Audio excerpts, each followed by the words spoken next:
You like violence? British science fiction's got some brutal violence.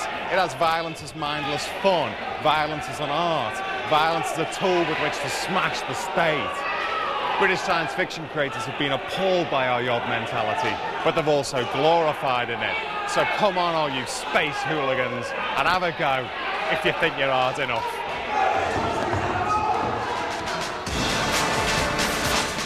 Coming up, the beautiful violence captured on the lurid pages of British science fiction comics. From the ruthless justice of Judge Dredd's 2000 AD to the grenade-throwing anarchists of Alan Moore's V for Vendetta. But first, oh my brothers, I have a confession. Inside, I still hanker after revolt, riot, and the sudden sharp snap of mindless violence. You see, there's this book, and in this book, young men get to do what comes naturally to them. Fighting, stealing, raping. The British science fiction idea of ultra-violence was invented in The Clockwork Orange. Now, ultra-violence means violence as a hobby or violence as an art. And the hero of Clockwork Orange is Alex Delarge. Alex is a vicious young thug. He's smart, attractive, but completely amoral. And like so many young men pissed off at society, Alex gets his kicks by kicking your head in.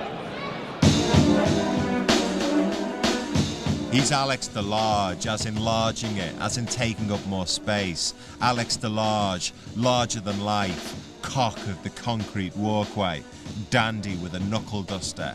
He's made more of himself than the insipid proles humping away in their tower blocks. Burgess invents this idea of ultra-violence in Clockwork Orange, which could only have come out of Britain, I think. It's about an almost aesthetic pleasure in extreme acts of random and arbitrary violence for their own sake.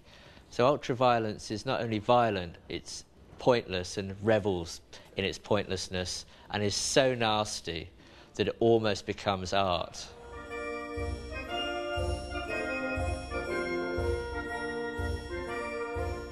In the book, Alex is about 15.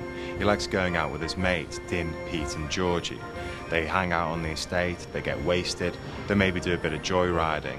They're your classic working class teenage tearaways, but they're known in Clockwork Orange as droogs. Alex and his pretty droogs graduate from mindless violence against individuals to rucks with and against the state. The droogs are as British as the Queen of England's tits.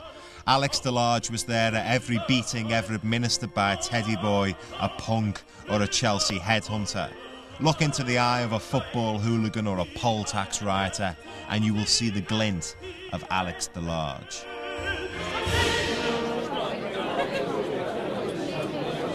My introduction to British science fiction, ultra-violence, came through comics. Now, the writers of these comics were, pretty much to a man, working-class punks. Now, you've got to remember, this is a time when Margaret Thatcher ruled over the nation like some kind of android queen. The working class were pretty angry, and that rage found itself onto the pages of comics for kids, like 2000 AD.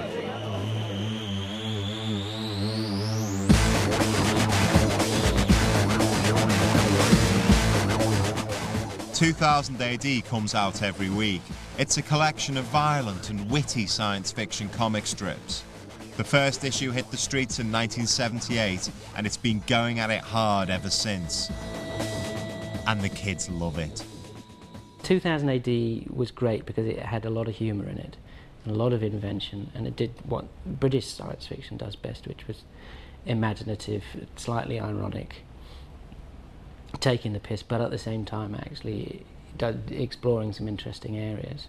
Best thing about 2000 AD is that it's always been subversive. It's got these radical, anarchic, left-wing, working-class, angry young men writing stories for kids, rewiring their brains, changing the way they think.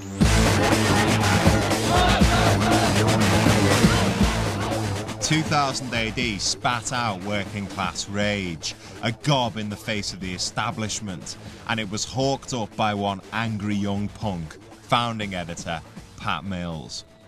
nearly all the heroes in 2000 AD and Battle and Action very rarely come from the officer class. They're nearly always sergeants, and invariably it's the officer class who are villains, which is clearly reflecting a personal chip on my shoulder. 2000 AD appalled the officer class of its own publishing company, those chinless mooks of middle management. There was a lot of negativity towards us within the management of the company I worked for. They really didn't want us to succeed because we represented a threat to the status quo. 2000 AD was never going to be safe and sappy like Star Trek. Pat Mills wanted to create a harder science fiction that kicked against the pricks. Everybody said, well, what do you want? What do you want? Look, this is science fiction, you know, you have phasers to Stan and this kind of stuff. I said, no, I don't want that. I want something harder. I want more balls to the thing. Not surprisingly, the comic attracted disapproval from the sows of the moral majority. And I'd be writing these stories or editing them on the train, and I remember one day Mary Whitehouse was sitting opposite me. She lived in the same area, and she didn't know who I was, but I recognised her. And I remember writing in some particularly gory scene on the basis of, this one's for you, Mary. The most controversial early story of 2000 AD was Invasion. It was about Britain being taken over by the Russians, or the Volgs as they were called. Pat saw the chance to crack some establishment skulls.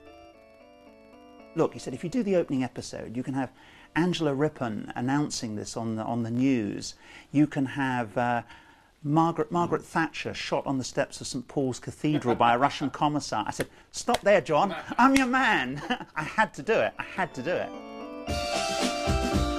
The hero of Invasion was the gritty working-class truck driver Bill Savage.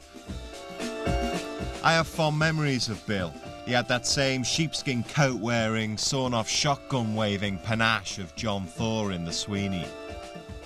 The hero Bill Savage, who's an East End truck driver with a sawn-off shotgun, going around blowing away Volgs left, right and centre. And it's basically deeply racist, but at the same time unredeemed, un-PC, violent British working-class fun. And we made the front page of The Guardian, and this was followed up by all kinds of worthies saying how comics shouldn't be doing this, and there'd been attempts to do this before. They all took themselves far too seriously. We just wanted to have fun. 2000 AD was meant for kids, which is astonishing if you think of the amount of violence in it. I loved it so much I used to trek from newsagent to newsagent in Liverpool in search of a copy. When I found one, I'd take it home and pore over it. I used to love the way that when people were punched, the artists would draw the teeth flying out of their mouths. I used to love the way it was written in a futuristic lingo that your parents couldn't understand. And I used to love the way that if you read 2000 AD, you were part of a gang. There's a great cover with a guy running into the sea being chased by giant scorpions, and he's like, please let me drown before the giant scorpions get me. And to a little kid, this was absolutely terrifying, you know, people being eaten by dinosaurs and blown apart and decapitated and thrown into the jaws of giant flesh dozers. It's just great stuff, you know, and where else could you get that when you're an 8-year-old kid in 1977? I was one of those 8-year-old kids, and it never did me any harm. There is an unashamed fun to be had in watching extreme violence and destruction unfold on the page, rendered in all its gory detail. It's a laugh.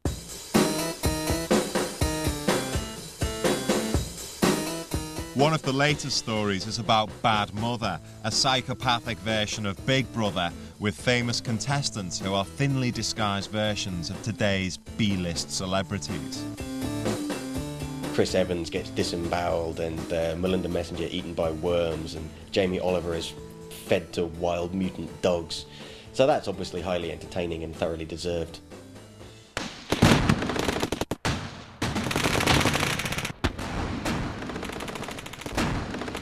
A big part of 2000 AD is big guns, big barreled guns with big bullets and big exit wounds. It's big gun fun. One of the things I used to get a real kick out of when I was a little kid reading 2000 AD was all the cool hardware.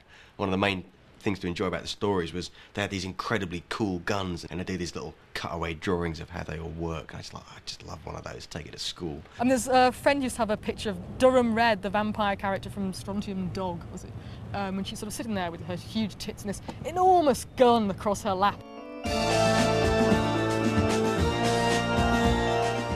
But there's more to 2000 AD than big guns nestling in big tits.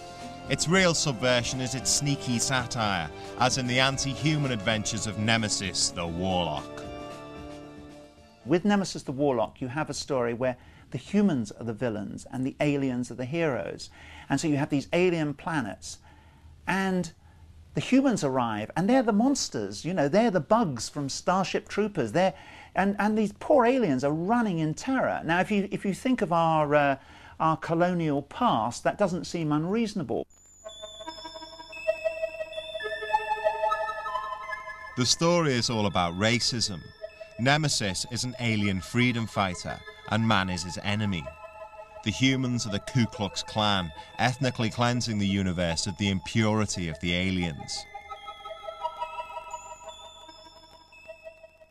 Cleanse and purify my brothers is their sort of phrase as they sort of swipe off the heads of cute aliens and their small babies, and just generally spreading their kind of like white supremacist mayhem throughout the galaxy, which is... And what bratty Droog doesn't love 2000 AD with its horror show stories for twisted kiddywinks?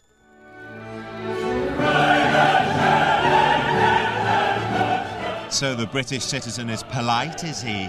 Known for his manners, is he? In the end, your Beethoven and your books are just so much bourgeois bollocks. We will take to the streets. We will riot. We will be ultra-violent. Next up, the police get in a few digs of their own with the absurdly hard lawman of the future, Judge Dredd.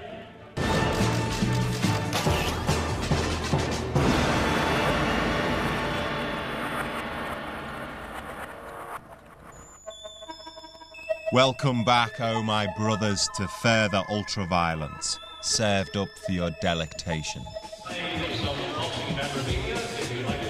Mindless violence will only get you so far in life. In fact, it will play right into the hands of authority.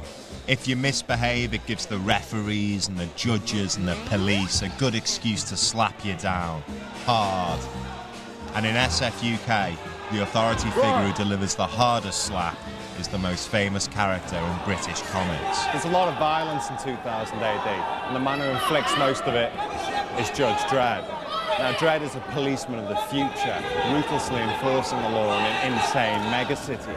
Around the time I was reading Judge Dredd, my own father was a policeman in another insane city, Liverpool. Mind you, my dad didn't have Dredd's lawgiver that fired high explosive bullets, though I think he would have liked one.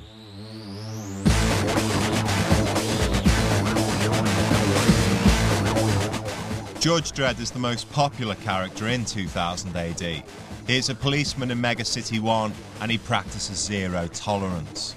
Dredd is judge, jury and executioner. Despite the fact he's a complete right-wing, violent fascist, when the shit comes down, he's the guy you want on your side. Because flower power doesn't do you any good when, you know, they're breaking down the door, you know. In Megacity 1, the shit comes down as often as the rain in Manchester. The city takes up half the eastern seaboard of the US. That's 400 million people. And it's up to Judge Dredd to keep order. He handles over 100 serious crimes a day. There's no time for the courts to get involved. Justice is served from the barrel of his gun. Like Dredd's got this lawgiver gun that fires 6 different types of bullet, you know, and you've got high explosive and ricochet and incendiary and armor piercing. You know, when you're 8, you love that kind of thing. There's a certain type of reader that likes this macho shithead that's blowing people's heads off, and they identify with Judge Dredd rather than with the people who are having their heads blown off. That's half the pleasure of Dredd, the fact that there's a body count.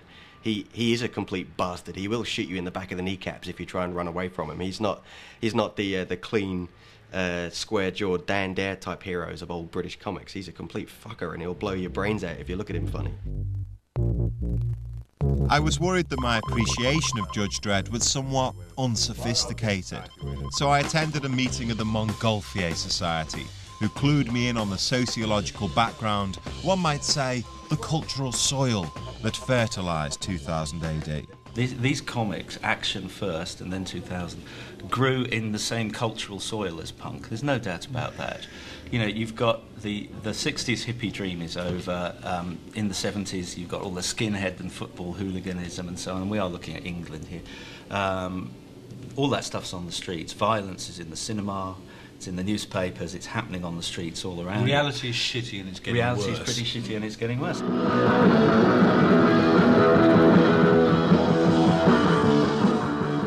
Punks crop up everywhere in Judge Dredd, generally appearing at the other end of Dredd's fist.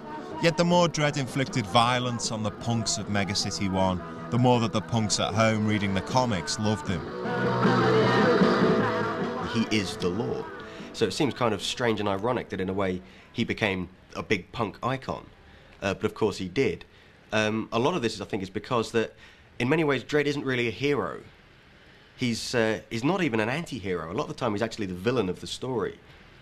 They do enjoy putting those images in there, like, you know, the one that I always remember is the gaze into the fist of Dredd, you know. Yeah. That's fantastic. That's yeah, in here, and, folks. you know, here I am, I'm a nice soft liberal girlie, but I think that's such a fantastic image. He goes, gaze into the face of death. And he opens his visor, which is supposed to paralyse you with terror. Dredd goes, gaze into the face of death. And smashes this skull. Judge Dredd was undoubtedly a fascist, but most of the writers who worked on his stories were very left-wing, so it was difficult to tell whether we were meant to be on Dredd's side or not. Of course we're meant to love Dredd. Any good Droog knows that if you want to get away with murder, wear a uniform.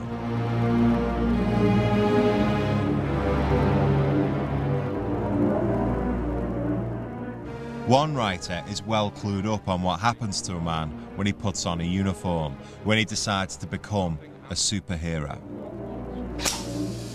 Get ready for the twisted psyches beneath the polished helmets, courtesy of Alan Moore.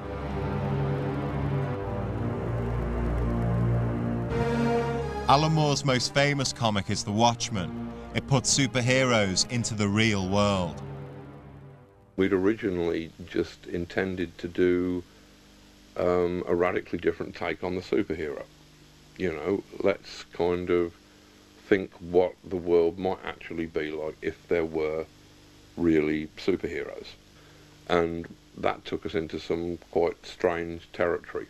I think what Alan Moore did with Watchmen that was brought a uniquely British sensibility to a very American genre of superheroes is that he brought this very questioning eye to it, to the world of superheroes. He not only said, well, what would a society be like if it allowed these kind of characters to exist? And what would the moral implications or the political implications of a character like a Superman figure, what would they be? This big blue nuclear Superman called Dr. Manhattan wins the Vietnam War in 2 months. As a result, Nixon stays in power. The superheroes become the pawns of the American right wing. Watchmen is a sardonic, witty, British take on an American myth.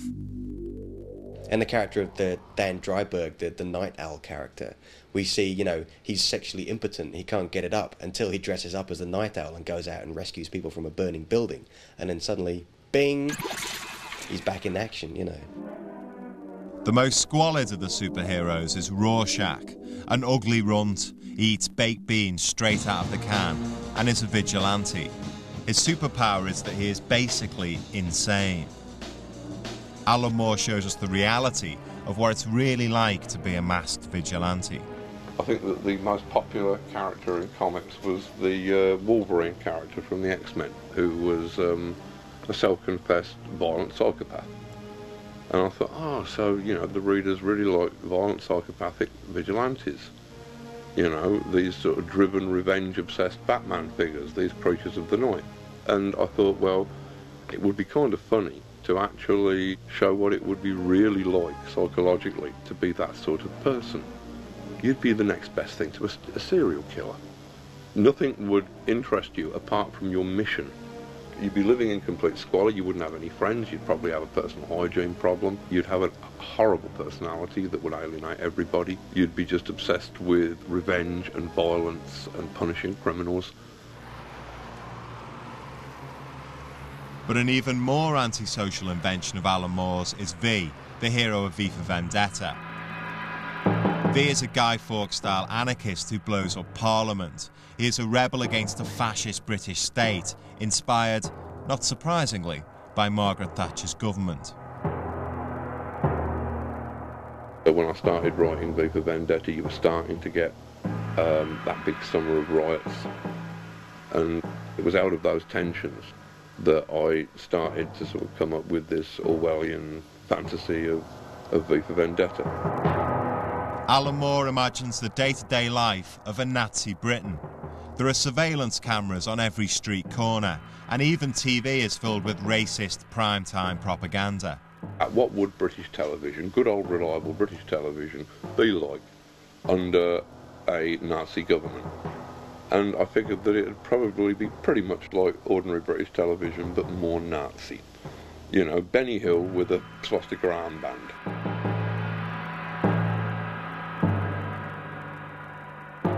V is messed up. He was experimented on in the concentration camps of Britain. Just as V is not a straightforward hero, so his enemy, the state, is not just jackboots and gas chambers. They are the British people after all. They may be Nazis, but they're also your neighbours. So I started to take the Nazis, the government figures that were in the book, and make them not sympathetic necessarily, but credible. That they weren't necessarily bad people, that they had different reasons for going along with the regime. Sometimes fascists can obviously be quite persuasive. V for Vendetta ends in revolution, so Alan Moore was being optimistic. But back in the real world, politics took a different turn. I mean, I was starting to realise that actually I'd been incredibly naive, that I'd assumed that in order to impose some form of fascism upon the British people, you'd have to have a minor nuclear war and a brutal fascist uprising. Whereas in fact, what Margaret Thatcher proved was that all you really have to do is to offer them the chance to buy their own council house.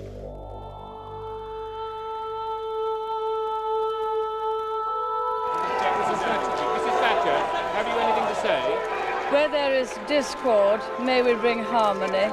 Where there is error, may we bring truth. Where there is doubt, may we bring faith. Science fiction in Britain has stoked up revolution. And when we were all living under the skirt of the Iron Lady, admit it, how many of you wish to rise up and do her an injury?